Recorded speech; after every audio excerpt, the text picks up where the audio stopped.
Terima kasih Anda masih bersama kami. Kita kembali dalam Smart Business Coaching dan kita masih bersama dengan Coach Ihsan, Mbak Yuni dan juga Mbak Ica. Kita membahas pengasuhan di era new normal ya, Smart Listener. Banyak sekali hal-hal yang perlu kita beradaptasi dengan kondisi yang baru ini, termasuk juga usahanya Mbak Yuni juga yang bergerak di bidang pengasuhan, melakukan terobosan baru gitu ya Mbak ya, supaya orang tetap merasa safety seperti amanah gitu ya. Namanya itu tadi gitu. Karena itu yang kita pegang untuk orang bisa mempercayakan harta yang paling berharga di rumahnya untuk diurus sama Mbak Yuni dan timnya orang terdekat ya. Dulu Mbak, sudah sekarang semua. Oh gitu ya. Semua Oke. sudah pegawai yang saya training dulu. Dan sudah ada sistem perekrutannya nanti, ya. Ada standarnya, ada pelatihannya khusus, ya, baru bisa diberikan amanah. Direkrut, bergabung. Iya, harus memenuhi value amanah. Nah, betul. ya, langsung orangnya yang sampaikan ya. Silakan orangnya. Iya Mbak Ica, jadi ketika ketemu Coach Ihsan, mau nggak mau harus bertransformasi. Iya. Itu kisahnya. Oke. Transformasinya dari kondisi apa? Awalnya Amanah Daycare kan kita membangun seperti camp. Jadi orang tua datang menghantarkan anaknya pukul 7 pagi sebelum bekerja, jemput jam 6 sore. Oke. Nah sekarang karena stagnan kondisi COVID, mau nggak mau dibalik. Jadi semua pegawai saya itu yang bos ke customer. Oh iya betul. Jadi kami yang datang ketika jam 7 pagi tuh, yang kata Coach Ihsan, hektiknya saya tuh 5:30. Mana yang belum bangun? Iya. Oke.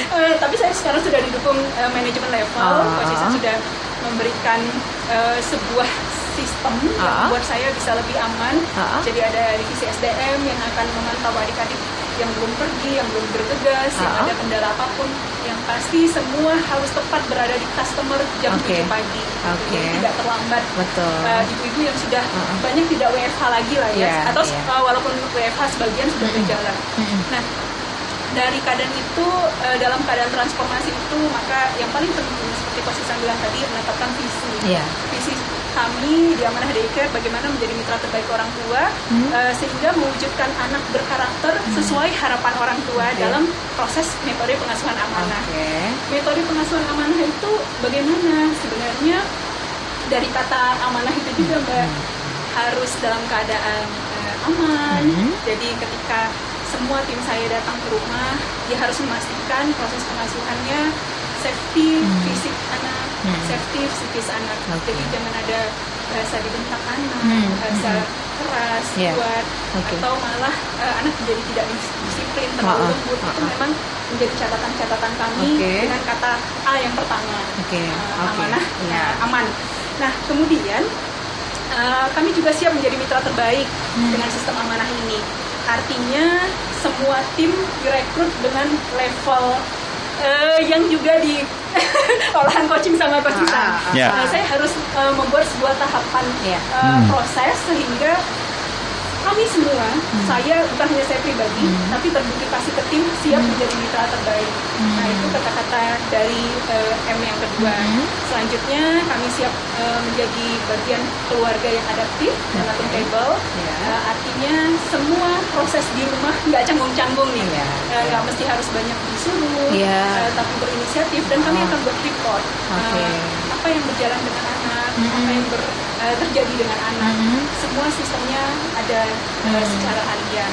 Nah, mingguannya ada, kemudian nanti per bulanan insya Allah kami sedang memprogram sesi coaching ke orang tua. Bagaimana perkembangan anak secara psikis dan fisiknya. Nah, selanjutnya yang berikutnya nyaman dalam pelayanan, mengutamakan komunikasi dialogis. Jadi tidak hanya saya yang harus menjadi sumber utama. Orang tua pun boleh langsung ke tim.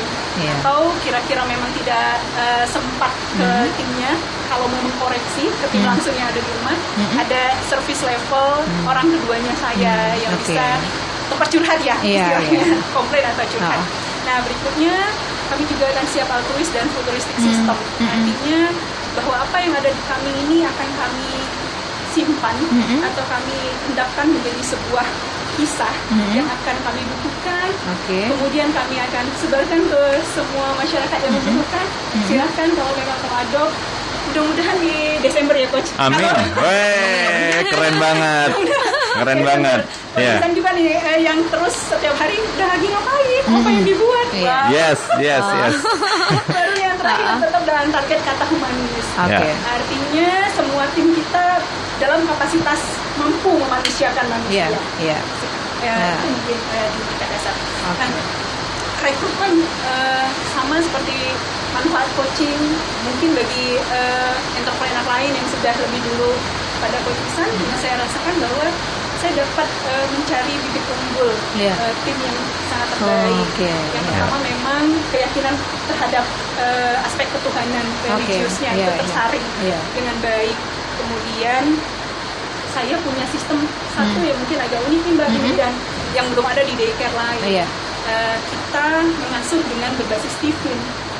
Apa itu Mbak? Stephen. Oke.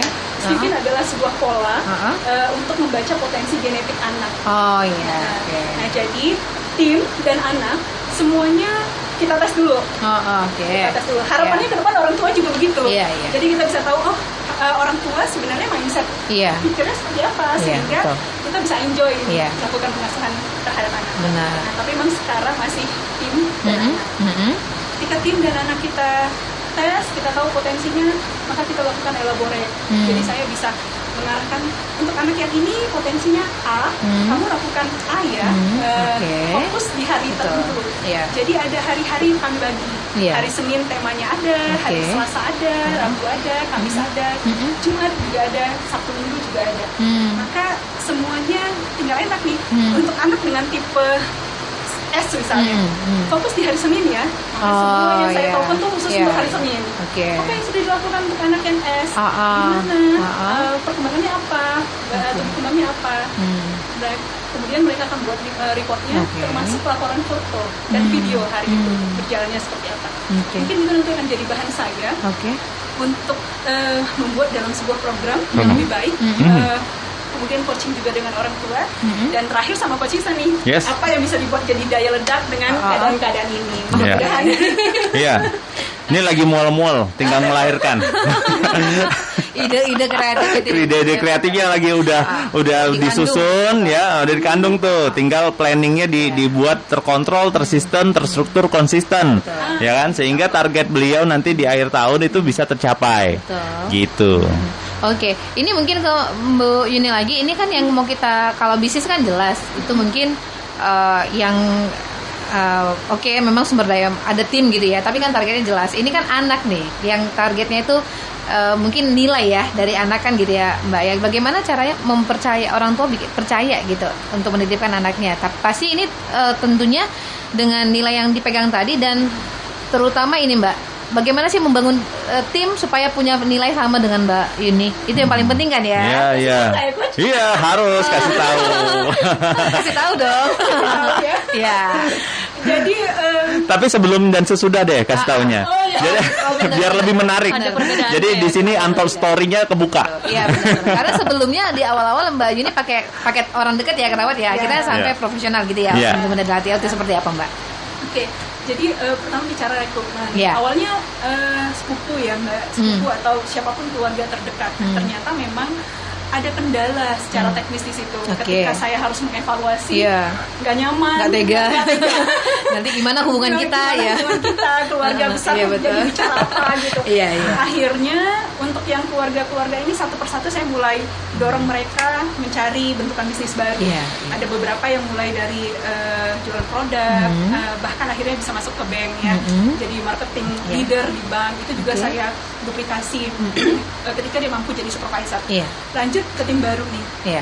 Jadi mulai ada tim baru itu di tahun 2016.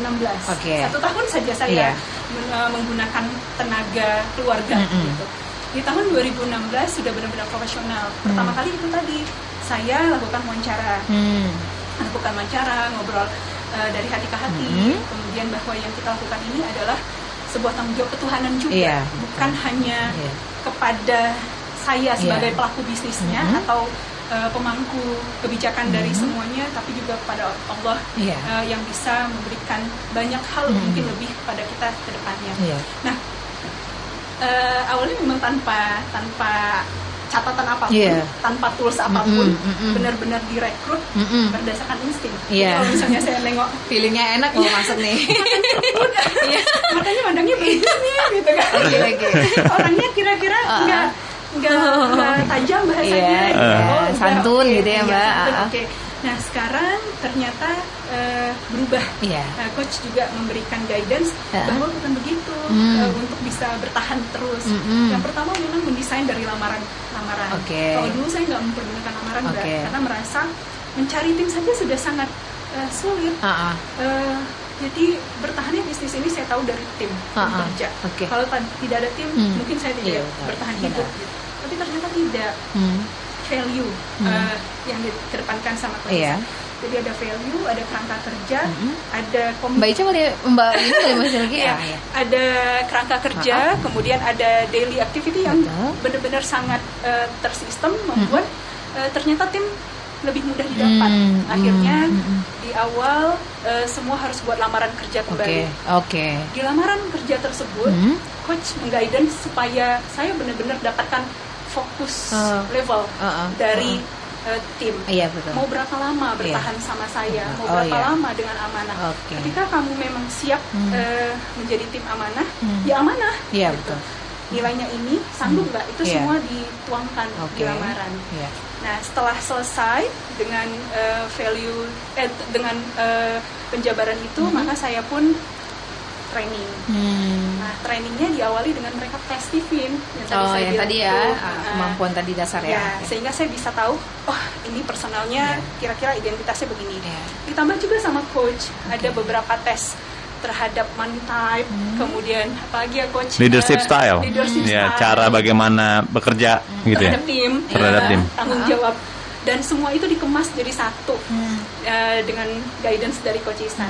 Jadi saya benar-benar tahu, yang ini potensial banget nih untuk dilakukan seperti ini gitu. Dan memformat mereka untuk ke depan lebih maju.